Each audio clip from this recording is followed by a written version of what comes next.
All right, then. Max is back and we go on. I think I just heard Jenny drive up. So we may be interrupted, but that, I guess, won't matter.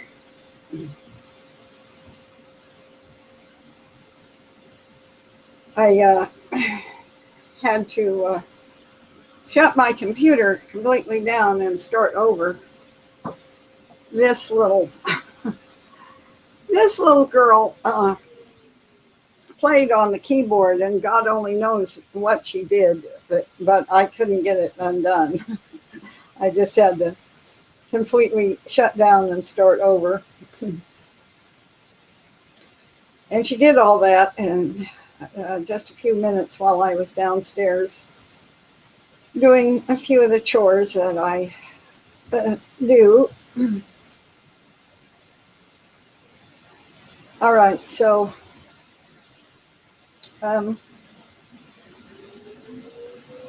we're getting into some explosive areas, and I have to be very careful now, certainly for the next few days, what I actually do and say online. I happen to notice that the president, the Czech president, had a video up, which was, let me go there. By the way, I don't watch the chat line while I'm doing these things, so if there are comments, I'm not really ignoring you. It's just that I can't focus on that and anything else at the same time. Can't walk and chew gum. Okay.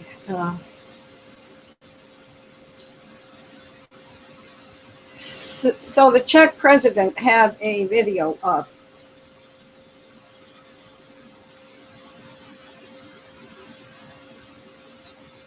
And its title was, oh, here she comes in. Good grief.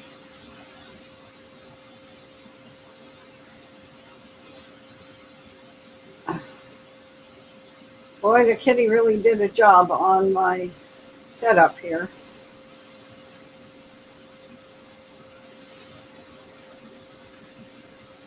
The title was, "It's Impossible to Integrate Muslims into Western Europe." And this was the Czech president. So I wanted to see what the Czech president had to say about that. And Matt Bracken had reposted it with the comment, "Most important video you will see this month, how a dhimmi is created. This guy will just convert to Islam to blank, blank, blank." So I attempted to go to this video, and it says, "This video has been removed for violating YouTube's policy on harassment and bullying." So, I get the hint here. I'm not exactly clueless. I understand that I have to be very careful, or I'm going to get shut up on the grounds of some kind of harassment and bullying charge. So I'm going to be very careful what I say. I have never been one stupid enough, foolish enough, arrogant enough to undervalue my enemies, whoever they may have ever been.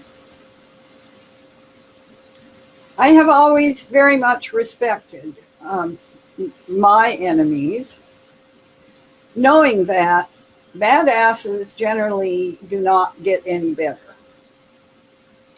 They only get badder. So I'm very respectful of my personal enemies. I always have been. I certainly think it is prudent to be so now. All right, moving on from that. I did want to show you something I've been working on. I brought it up not too long ago. I will actually have to change back to the screen so I can make sure what I'm doing here. I was working on some quilt blocks that I intended to put together, and the quilt blocks, the pattern of the block was called Battleground, which I think is really inappropriate, uh, appropriate to the time we're in, where it's just everything seems to be one vast battleground. The pattern, of course, was developed, and the name for it, it was popular during the American Civil War. And anyway, just to let you know, I got all the blocks done and put together. This is folded up. And this is a single layer, which, as I continue to work on it, we'll have a middle layer, that's the batting, and then the backing, and handwork to fasten the 3 layers together. A little more work after that, and then this becomes a quilt for the size of a double bed. I cannot do and won't do queen size beds, and king size beds are out of the question. So that's, no, the queen size and the king size are just too big to handle. I would never, I can't find space to do that. It would take a year. And so just for general purposes, I don't do quilts larger than what would fit a standard double bed, which most people, a lot of people don't even have anymore. There is one circumstance under which I might, at some point in future, undertake to make a quilt for a king-size bed. But I won't say more about that. And this, it was just made out of scraps. And I like to work with scraps. You don't have to worry about ruining some expensive piece of fabric or whatever the case. Scraps are easy. But I cannot bear to throw away any scraps. So this is a piece that I made out of the scraps of the scraps. And only the scraps of the scraps. Everything in here matches the bigger battleground quilt. And it's just scraps of the scraps. And I don't know, coordinating table cover or who knows. But that's the scraps of the scraps, and there's even still a few scraps left of the scraps. Okay, enough of that craziness. I will now turn my attention to some of the pieces I have recently posted. I know that I posted something last night. That will, I didn't do it for that reason, but I am, after I realized what I had done, I became quite aware that something I posted probably sent a couple of people absolutely gnashing their teeth and foaming at the mouth. And, I actually apologize for that. I don't mean to have that effect. But I wasn't thinking about how that was going to impact certain circumstances. All right, so going to my blog. I gotta change screens to go there. Yes, there are times and places where it is anathema, I found out, to talk about love, the divine love between man and woman. That conversation has become anathema on today's internet and in much of real life. How sad and unfortunate is that? It's very twisted, and it can only, that kind of twist can only come from one source. Going on to my blog page. I put up a video. I have watched it. If I have time, I will probably watch it again. The Baphomet is everywhere now. This is very recently posted. I forget exactly the date on it, but it's very recent. And as I said about something else yesterday, everything that is referenced in this video, Baphomet is everywhere now, the icons and so forth. Every bit of this is stuff that we have previously done threads on, we have studied, we have examined, we have talked about, we have looked at. And someone whom I do not know, who is also a missionary for the truth, has brought all these diverse little bits and pieces together into a meaningful whole where it can all be viewed together. This is a very informative video, and I hope that many people take the time to watch it. Thoroughly explains, at least on one level, what the Satanists and Luciferians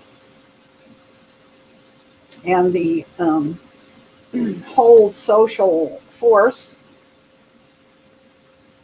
that I have begun to call, just for purposes of shorthand, the New World Order believers.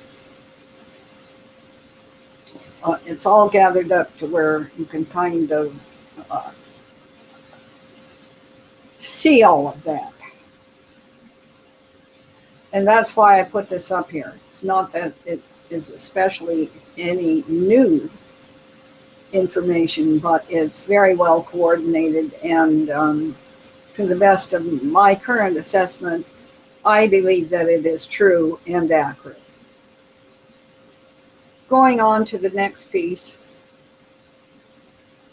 how the globalist will attempt to control populations post-collapse. Right now, there is much, the whole anxiety about the financial collapse is peaking once again to a new high. I, quite a while ago, stopped reading most articles and looking at most information about the financial picture.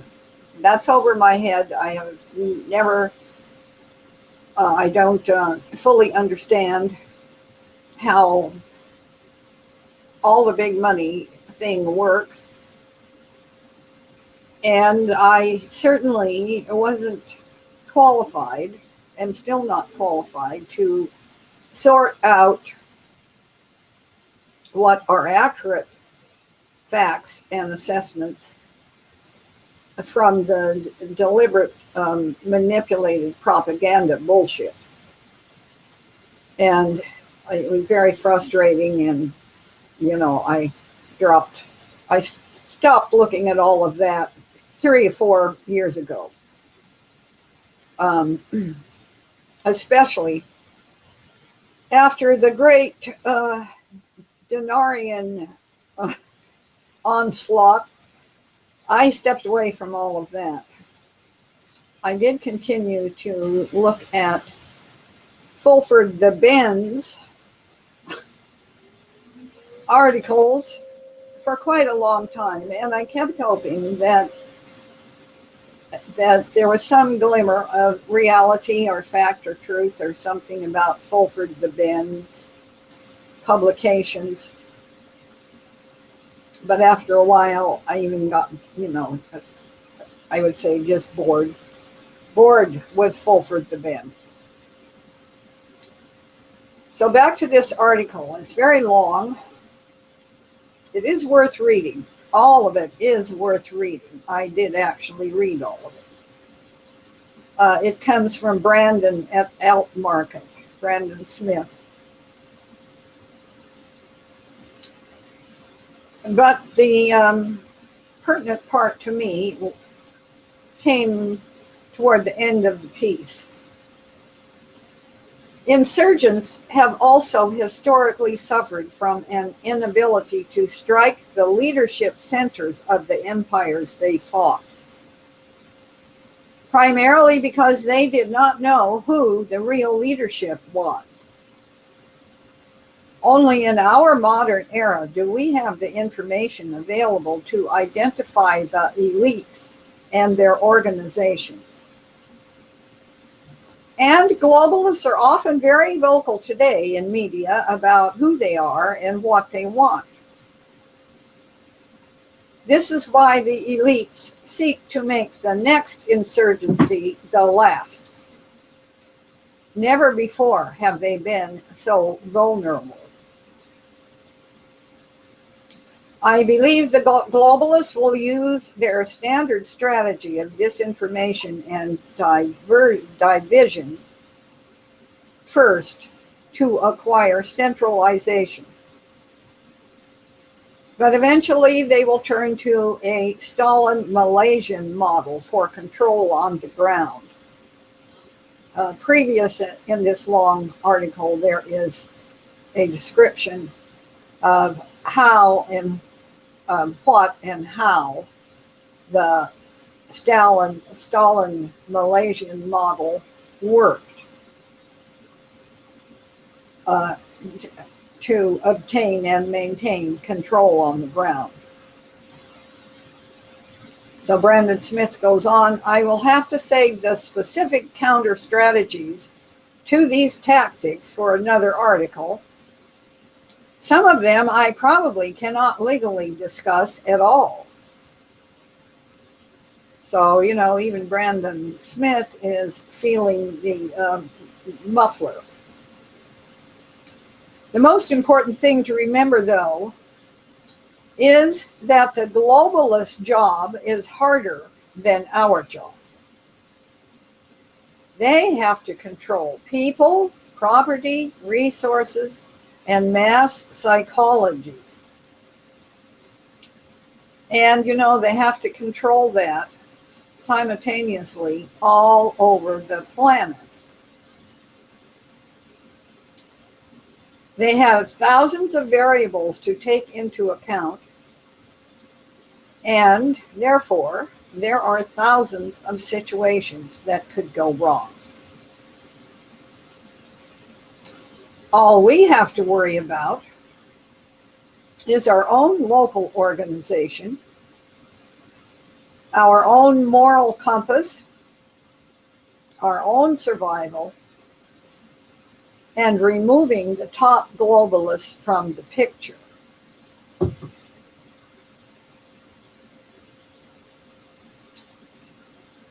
That puts things in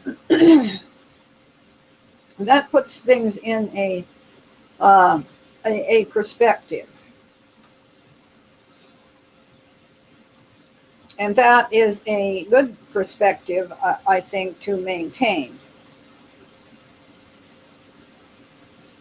All we have to worry about is our own local organization, our own moral compass, our own survival, and removing the top globalists from the picture. Well, in my case, I doubt very much I'm going to be in any positions to do too much about removing the top globalists from the picture, other than knowing, mainly for my own information, what that picture looks like and who those top globalists are. And beyond that, I probably can't do too much about removing them. Our own survival, I don't know, may not be a whole hell of a lot I can do about my own survival. You know, I've already exceeded my natural lifespan by several years. How much longer do I have anyway? Who knows? Probably not that long. Even under the best of circumstances, let alone in the middle of some battlefield like that which is coming on. Our own local organization. Well, I personally am not tied into a local organization of any kind.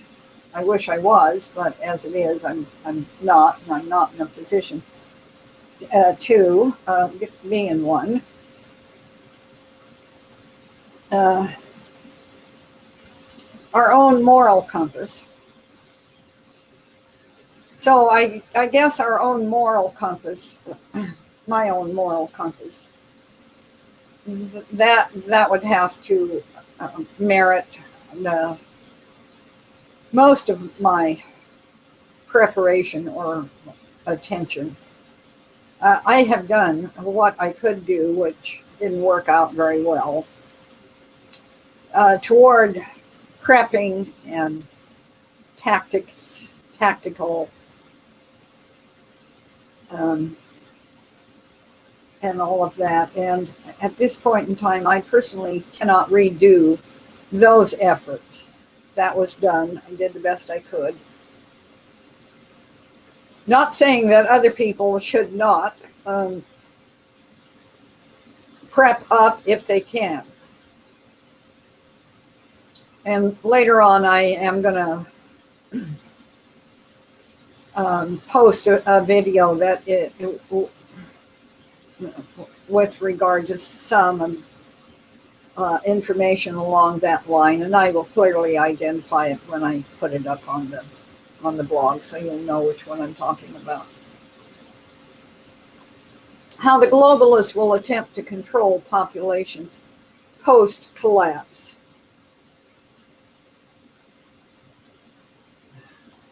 There may not be any globalists left post-collapse. Not of the Hillary, Bill, Obama types. They may not be around afterwards. I don't know. Going on.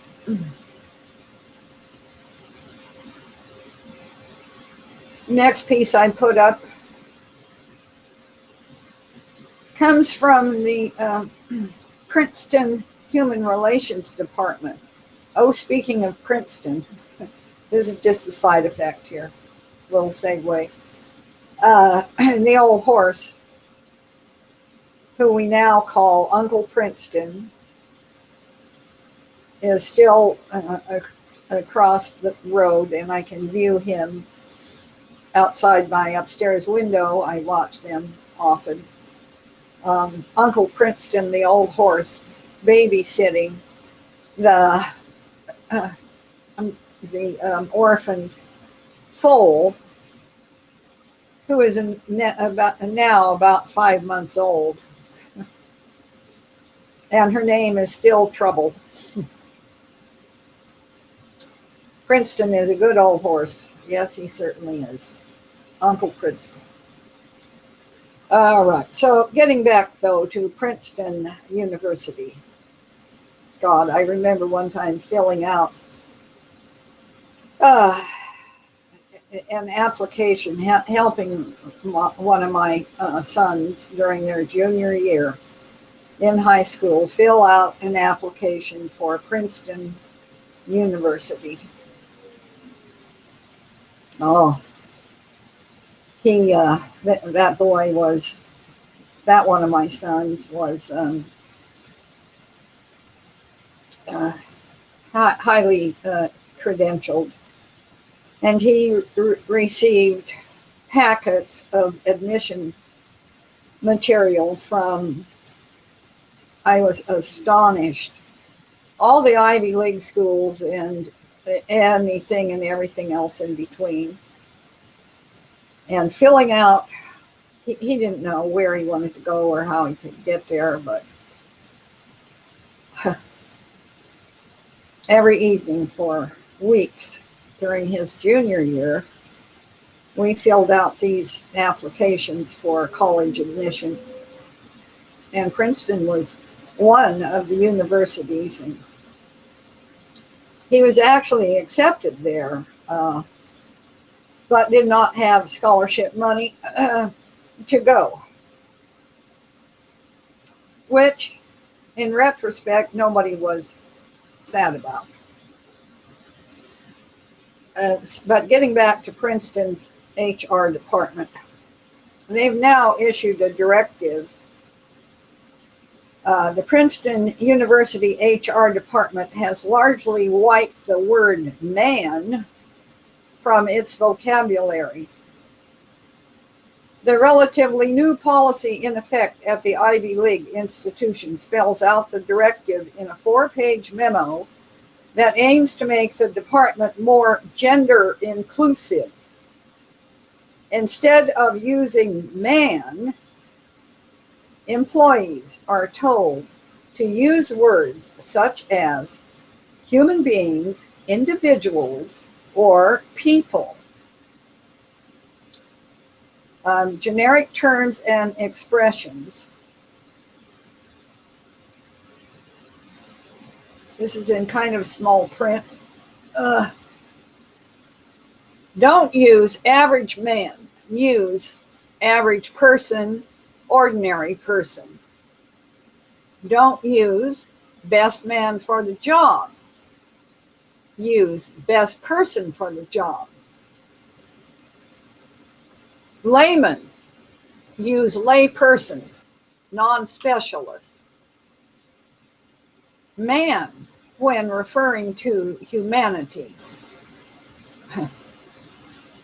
Human beings, humanity, humans, individuals, people. Don't use man and wife.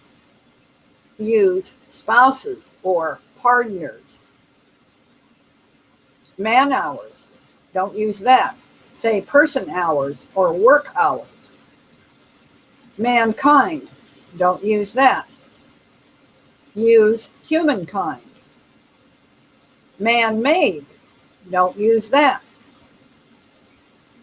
Use artificial, handmade, manufactured, or synthetic. Manpower. Personal, staff, workers, or workforce. Don't use to man. Instead, use the phrase to operate or to staff. Don't use workmanlike. Instead, say skillful.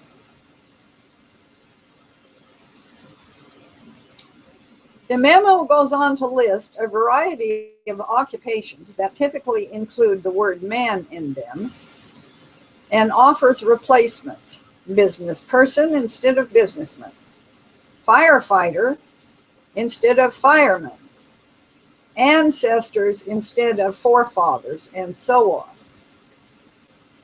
Consistent with style guidelines issued by Princeton's Office of Human Resources and Office of Communications, and as endorsed by the Institutional Equity Planning Group as a preferred university practice, Human Resources has developed these gender-inclusive style guidelines to be utilized by all HR staff members in HR communications, policies, job descriptions, job postings, the memo states. In a statement to the College Fix, which apparently is some publication, John Kramer, Princeton's Director of Media Relations, said the guidelines reflect the university's initiative of fostering an inclusive environment.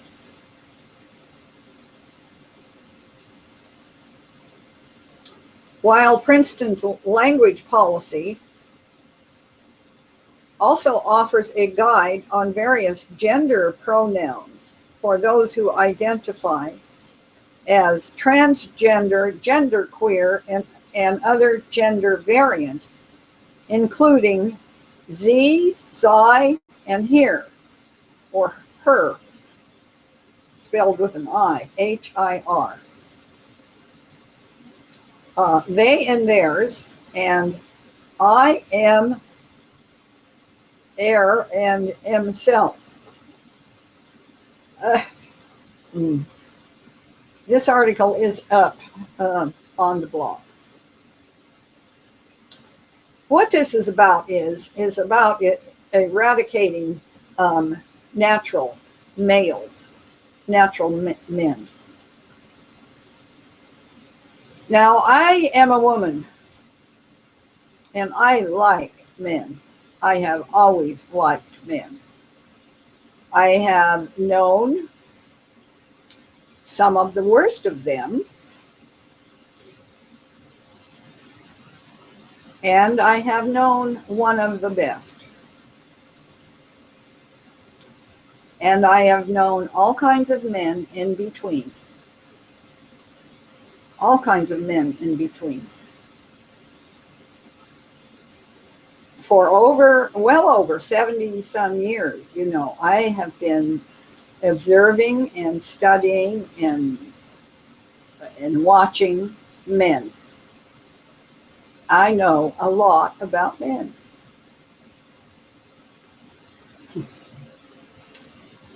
And I know a little bit about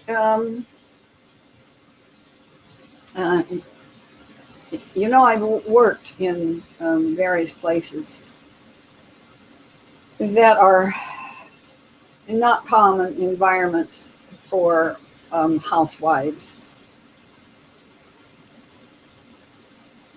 I'm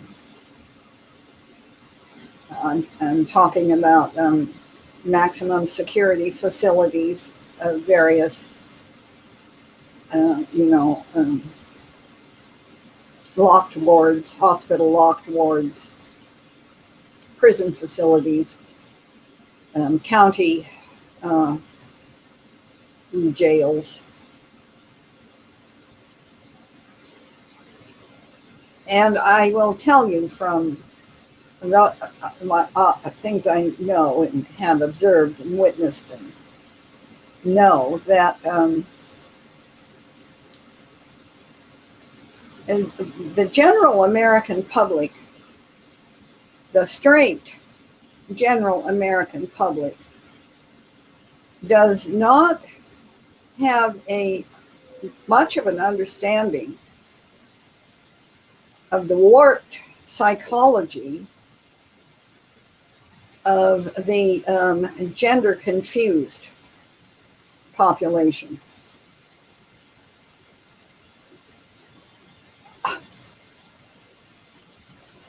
One of my dear close friends, a woman of my age that I have been very close to, struggled. She and her husband both struggled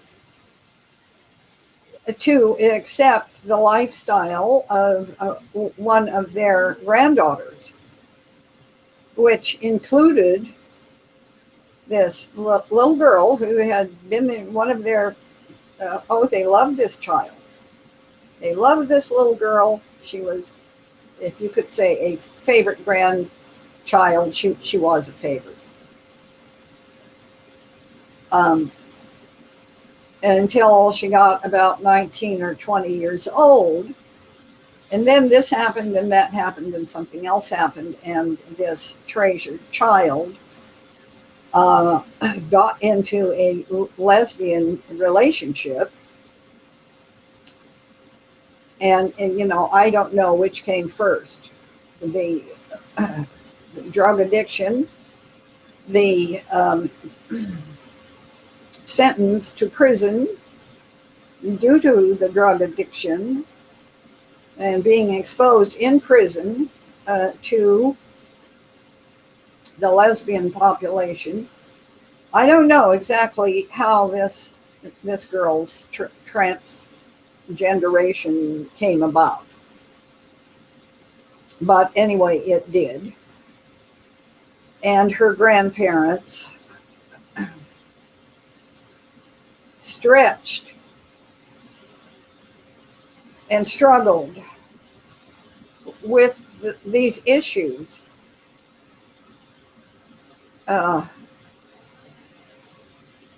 it was a stretch and it was a struggle. Most straight people in the United States do not have adequate understanding of the strange psychology of homosexual people. They just don't. It all is strange and bewildering. And there is the sense that, of course, you judge others by yourself and you make certain assumptions that gender confused people are operate in the same way as normal people.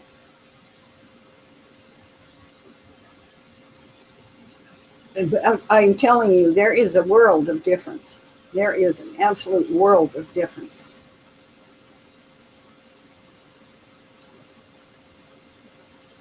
One of the fallacies, one of the things that straight people tend to believe is that gay people, especially homosexual men, only prefer other homosexual men. Actually, that's not necessarily true at all. And a homosexual man who,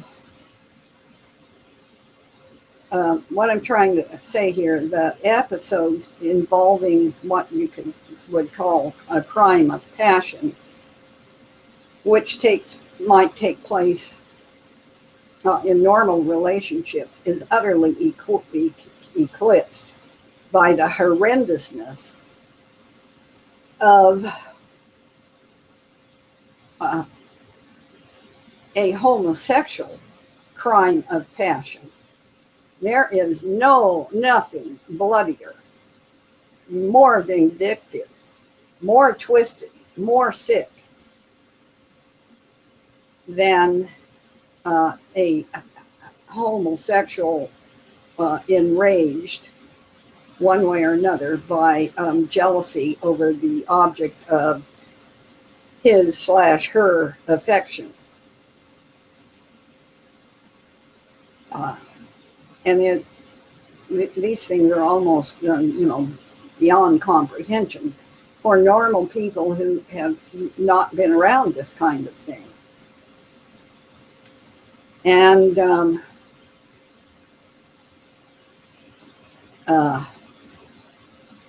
if you ever see it, you will recognize it. I have seen it, and I do recognize it.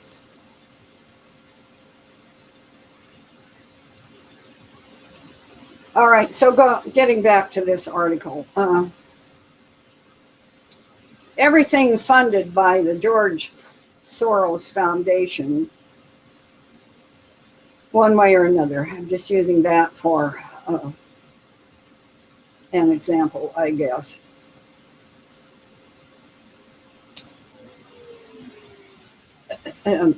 To politically change the body politic of America is about eliminating normal American male men.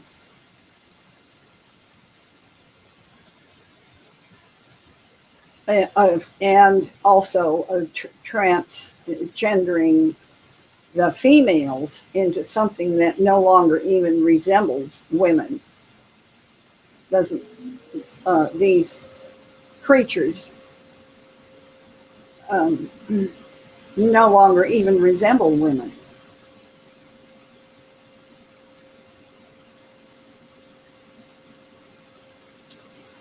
All right, so this is one of, here's this prestigious university actually altering,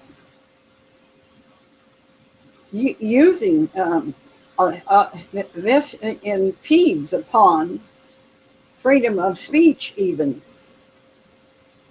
dictating what words may or may not be used to describe male human beings. This stuff is so outrageous.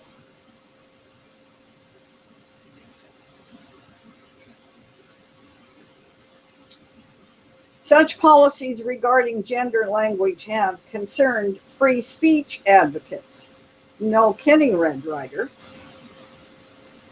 Marquette University's Writing Center wrote a policy similar, and it implies that those who do not abide by it may face consequences. When you are writing about people in general, many of your professors will expect you to use inclusive or non-sexist language. That is gender neutral language. This website states, adding that many people find non-neutered language not only inaccurate but offensive. Concerns about whether or not students would see their grades suffer for not following its guide in classwork and common speech caused Tennessee's Office of Diversity and Inclusion to issue the following statement. What? Tennessee, the state of Tennessee, has an Office of Diversity and Inclusion? The hell is that? We recognize that most people prefer to use the pronouns he and she. Well, no kidding, yes, we do prefer to use the pronouns he and she.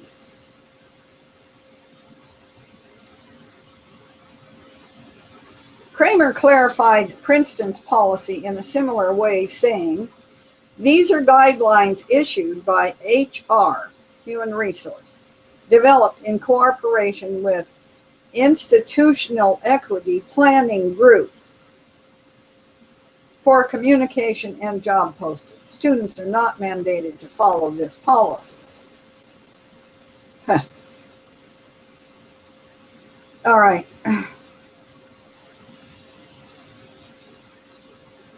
Changing the language. Changing the names. We have seen that process work over and over. Controllers have done that over and over and over and over and over. And when you alter the language, you alter all kinds of things with it. That's all about eradicating men and women. Going on. Air Force officer faces investigation over Bible on his desk. This went out on Fox News. I have heard 3 different Christian watchmen sound off on this. This is a big issue. It's a ridiculous issue, but it is a big issue. The Military Religious Freedom Foundation is demanding an Air Force major be aggressively punished for having an open Bible on his desk at Peterson Air Force Base in Colorado Springs, Colorado. Before we say more, this audience has heard of events around Colorado Springs before. The Aurora Theater psyops was one of them. The Columbine High School massacre is another.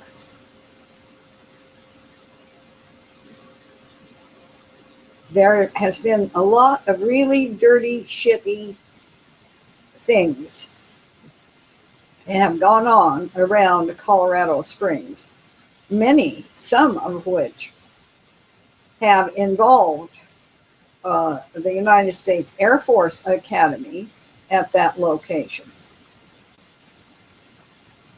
and Peterson Air Force Base.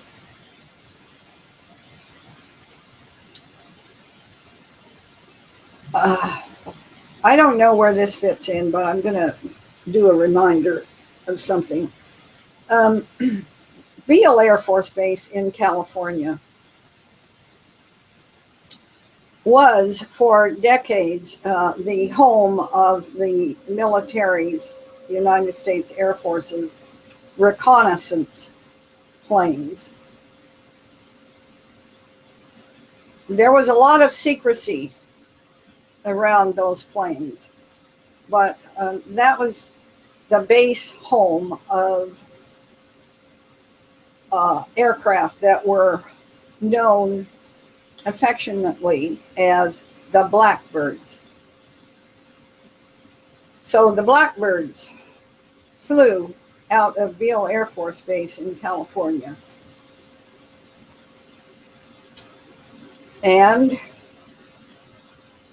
were involved in all kinds of aerial espionage. I believe it could be described that way. Before the days when they began to claim that they were getting all these pictures and things from satellites. In any case, there were many crews that TDY'd back and forth between Beale and Peterson Air Force Base in Colorado Springs. There was a lot of interaction.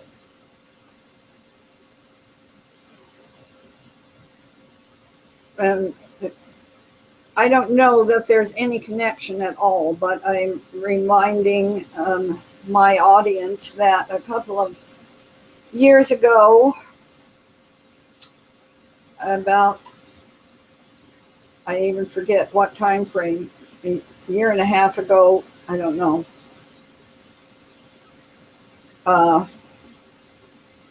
Steven Spielberg took two big plane loads of cast and crew into Beale Air Force Base, and they stayed there 3 days, filming scenes for some upcoming movie, which was never released. I don't remember the details of it, but I did a big thread, a big segment of this on my thread back on RB, for those who can remember back that far. And what this has brought to my mind is that we still have not seen how those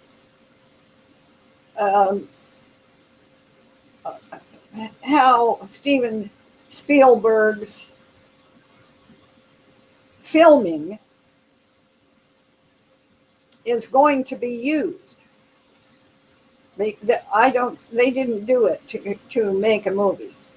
They never made the movie. They did make the film.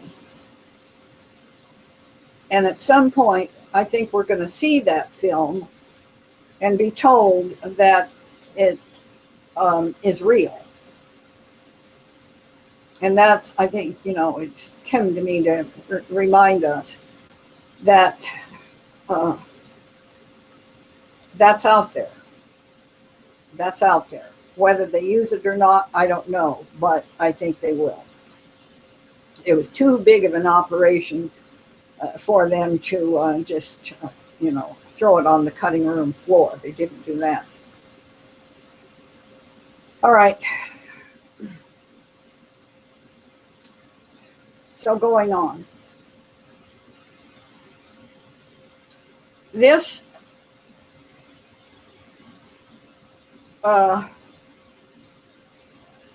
Military Religious Freedom Foundation is demanding an Air Force major be aggressively punished for having an open Bible on his desk at Peterson Air Force Base in Colorado Springs. If the Bible is the Bible, is very obviously a statement of Christian preferences, Christian primacy. The founder of this Military Freedom Foundation says, had that been the Book of Satan or the Quran, there would be blood in the freaking streets. Quoting him. He accused Major Steve Lewis, a supervisor at the Reserve National Security Space Institute, of harboring and encouraging a truly abhorrent example of First Amendment civil rights violations. Mr. Weinstein is a fussy little fellow, isn't he? Colonel Damon Feltman, the commander of the 310th Space Wing, told me they are reviewing the incident involving the Good Book. He has removed the Bible voluntarily because he didn't want us to cause attention or disruption to his unit, Colonel Feldman said. I've performed a walkthrough of the office and everything seemed to be in compliance with Air Force regulation. So when will Major Lewis be able to return the Bible to his desk? I'm waiting on the unit commander's review of the situation before making a final assessment, the colonel said. Much more to this article. It's all posted up here. This is just so crazy.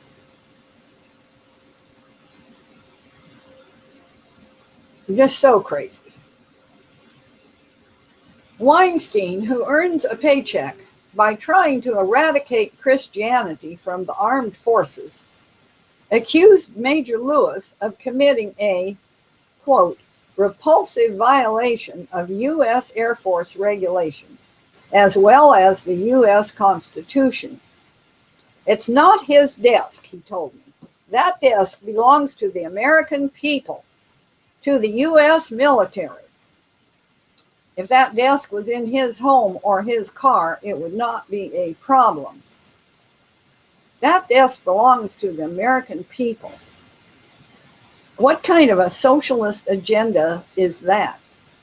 You know, not long ago, somebody else said, your thread belongs to me. That was socialist, that same agenda.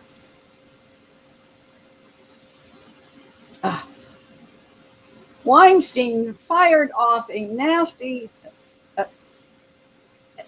adjective-laden letter to the base commander after receiving complaints, he said, from 33 unnamed Air Force personnel. Note that 33. We have 33 very scared Air Force families, Weinstein told me. Just a brief aside, if those Air Force personnel are terrified of a Bible, how in the world will they be able to muster the courage to fight the enemy? Apparently, one of Weinstein's gentle snowflakes managed to conquer his fear long enough to sneak up on the open Bible and take several photographs of it, which were then submitted as evidence. Quote, Major Lewis has created an around-the-clock Christian Bible shrine on his official U.S. Air Force workstation desk that has been prominent display for years, Weinstein said. The pages in his open Bible on his USAF desk never change, ever. You know, I wondered what page he had the Bible open to. I really wondered. Going on, one of the airmen who reached out to Weinstein complained that the officer's Bible is a blatant case of Christian defiance and Christian discrimination. I am intimidated by the display, and I am a practicing Christian, the unnamed airman wrote. This open Bible is discrimination at the highest level. Oh, brother. The airman went on to say that he wasn't just offended, he was outrageously offended. All right, what is the punchline to this? I don't know.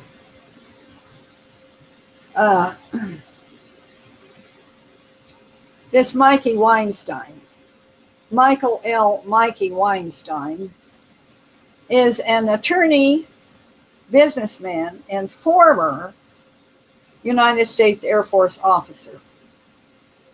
He is the founder and president of the Military Religious Freedom Foundation and author of several books. One book is entitled With God on Our Side, One Man's War Against an Evangelical Coup in America's Military, and No Snowflake in an Avalanche, both of which describe his fight against alleged coercive Christian fundamentalist practices by some members of the military. Oh my God. All right, that went on Fox News. It went to the Air Force Times. which is a printed publication that gets mailed to every United States Air Force household on the face of the planet. Oh, brother, going on. There was a description about an occasional brief internet outage, to which I said, uh-huh.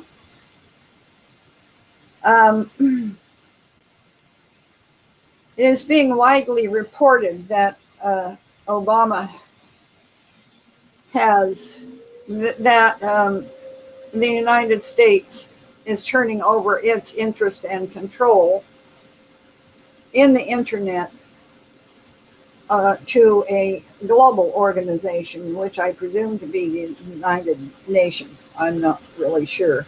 But it's giving a forecast date of that this legislation or this signing or this whatever it is will take place on October 1st. That's bullshit. That date, October 1st, is just put out there. That's a carrot to lead people to not notice the change taking place, that has taken place and is continuing to morph on the internet, even as we speak. Internet traffic has slowed to a crawl.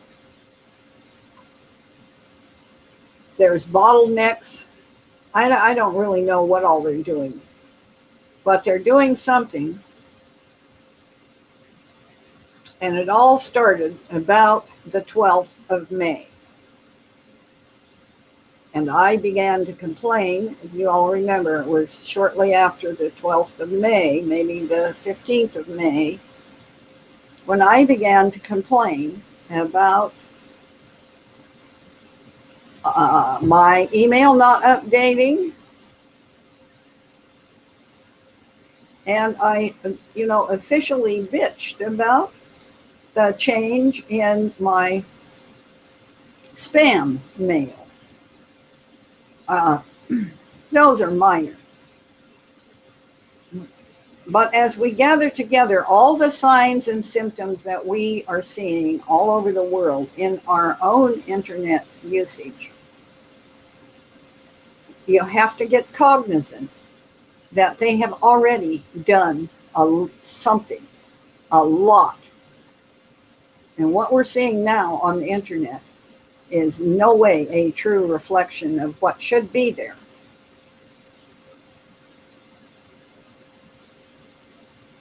It looks innocent enough, these little things one by one. We're used to the occasional brief internet outage, but this one was ridiculous. Our phone company is a series of tin cans connected by string, and it seems that a vole must have chewed through one of the strings. They had to order a new piece of twine all the way from China. A lot of stuff came in for the news feed during our internet outage. I didn't have time to gather it all. Based on mainstream media headlines, the most important news stories during our absence seem to concern Donald Trump. He did some bad things or has bad characteristics that frighten some people, including racism, xenophobia, fascist tendencies, and taking inconsistent policy positions. I didn't read the details, but it sounds very alarming. Also, there have been Islamic terror attacks and police raids in Russia, Germany, and Belgium. A woman was gang raped by migrants in Austria. More and more cars are being torched every night in Sweden. And Anjam Chandri was convicted. But watch out for that dangerous Donald Trump. At least there's some good news. The mayor of Cisco in Corsica has banned the burkini. Just don't be fooled, y'all. these little temporary internet outages and the like appear innocuous. They all appear innocuous. And you can't prove any different. But you must be aware. So that date that's put out there, October 1st, no, that's just a carrot that's, they want you to look there for that. It's not October 1st. It's already happened.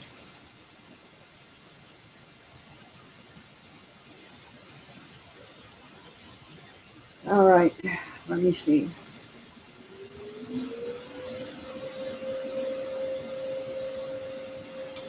Nuclear weapons being moved from Incirlik Air Base to Romania.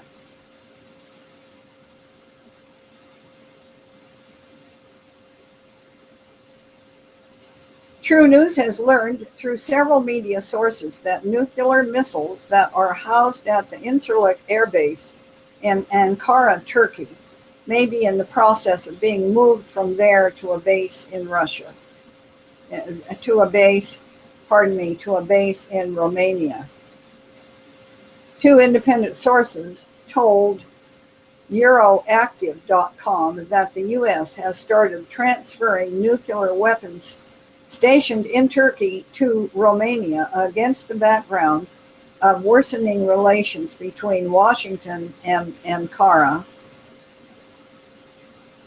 According to one of the sources, the transfer has been very challenging in technical and political terms.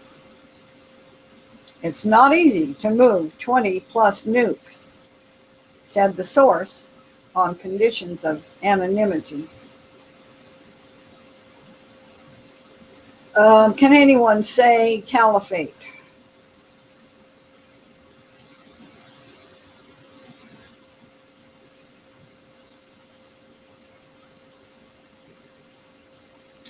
There is more, but I think that's probably all I can go into for right now.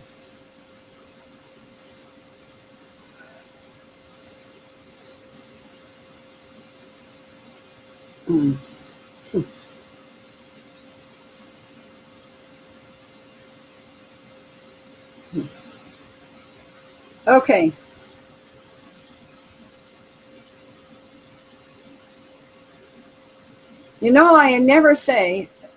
I never tell all I know.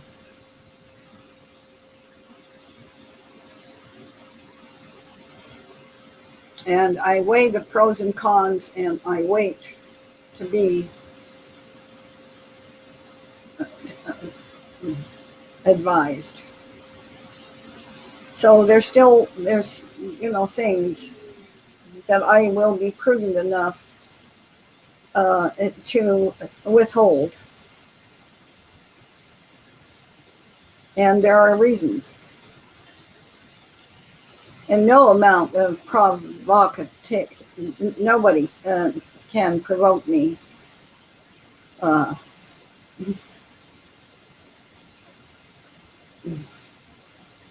to violate someone else's confidence. So all we can do right now is go ahead on and go forward.